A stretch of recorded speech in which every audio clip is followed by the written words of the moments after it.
Жок болуу коркунучуна кептелген жаныбар. Учурда лемурлар бир гана Мадагаскардагы аралда калышты.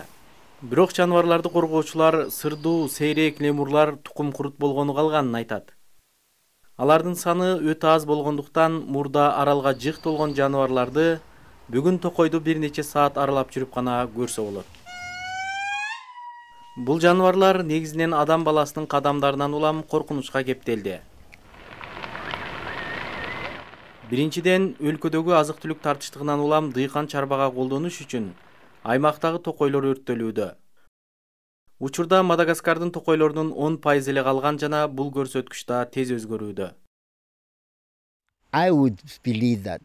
Чынында 25 жылдын ичинде бул өлкөдө токой калбай калышы мүмкүн.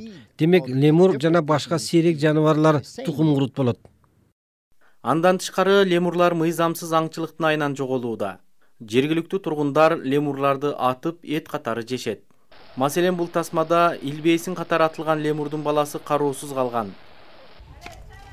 Жакырчылык кеңири жайылган өлкөдө тургундар аргасыз сейрек жаныбарларга мергенчиликке чыгышат.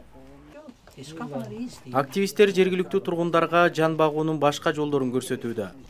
Мисалы, бал чыгаруу же жаңы ыкмалар аркылуу түшүмдүн көлөмүн көбөйтүп, сейрек жаныбарларга зыян келтирбөөгө үндөшүүдө. Бирок бул жетишсиз болуп жатканы анык. Учурда активисттер аз калган токойлорду сактап калалы деп үгүт иштерин жүргүзүүдө.